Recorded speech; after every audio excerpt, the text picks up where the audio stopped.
സത്യം പറഞ്ഞാൽ നമ്മുടെ ബോസ് അണ്ണന് ഒരു വിലയും കൊടുക്കാറില്ലെന്നേ ബിഗ് ബോസിനകത്ത്. ഇപ്പം ഇന്നലെ തന്നെ ബോസ് അണ്ണൻ ജാസ്മിൻ്റെ വാപ്പയെ വിളിച്ച് വാൺ ചെയ്തു. എത്ര തവണയാണ് പറഞ്ഞത് പുറത്തെ കാര്യങ്ങളൊന്നും പറയരുതേ പറയരുതേന്ന്. എന്നെ സ്നേഹിക്കുന്ന ആരെങ്കിലും പുറത്തുണ്ടോ എന്ന് ജാസ്മിൻ ചോദിക്കുമ്പോൾ ഉമ്മ കൃത്യമായി പറഞ്ഞു കൊടുക്കുന്നുണ്ട്. ഉണ്ടെന്നല്ല, ഇഷ്ടം പോലെ എന്ന്. ഇന്നലത്തെ എപ്പിസോഡ് കണ്ടാൽ നിങ്ങൾക്ക് മനസ്സിലാവും. തീർച്ചയായിട്ടും ജാസ്മിൻ അറിഞ്ഞു കഴിഞ്ഞു പുറത്ത് ജാസ്മിൻ അത്യാവശ്യം ഫാൻസ് ഉണ്ട് എന്ന്. വളരെ വ്യക്തമായിട്ട് എനിക്ക് തോന്നുന്നു പുറത്തിറങ്ങിയ ജാസ്മിൻ ഒരു ലോട്ടറി എടുത്താൽ വരെ ചിലപ്പോൾ അടിക്കും. കാരണം ഇത്രയും ഡീറ്റെയിൽ ആയിട്ട് പുറത്തെ കാര്യങ്ങൾ അറിഞ്ഞിട്ടുള്ള ഒരു കണ്ടസ്റ്റന്റ് ബിഗ് ബോസിന്റെ ചരിത്രത്തിൽ ഉണ്ടായിട്ടില്ല. അതനുസരിച്ച് ജാസ്മിന് കളിക്കാൻ പറ്റുമെന്ന് ചോദിച്ചാൽ അതിൻ്റെ ഉത്തരം എനിക്ക് അറിയില്ല. ഗബ്രിയുടെ കേസൊക്കെ നേരത്തെ അറിഞ്ഞിട്ടും അത് കീപ്പ് ചെയ്ത് വീണ്ടും മണ്ടത്തരം കാണിച്ചു എന്നുള്ളതാണ് സത്യം.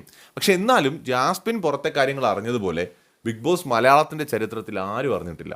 കാരണം ഉമ്മ വളരെ വ്യക്തമായി പറയുന്നുണ്ട്, എന്നെ സ്നേഹിക്കുന്ന ആരെങ്കിലും ഒക്കെ ഉണ്ടോ എന്ന് ചോദിച്ചപ്പോൾ വളരെ വളരെ വളരെ വ്യക്തമായിട്ട് ഉമ്മ പറഞ്ഞു കൊടുക്കുന്നുണ്ട് ഇഷ്ടം പോലെ ഉണ്ടായിരുന്നു. അപ്പോൾ അത് ജാസ്മിന് കൊടുക്കുന്ന കോൺഫിഡൻസ് ചില്ലറയൊന്നും ആയിരിക്കില്ല. ഇനിയുള്ള ദിവസങ്ങളിൽ കാണാം നമുക്ക് ജാസ്മിൻ്റെ പുതിയ കളികൾ.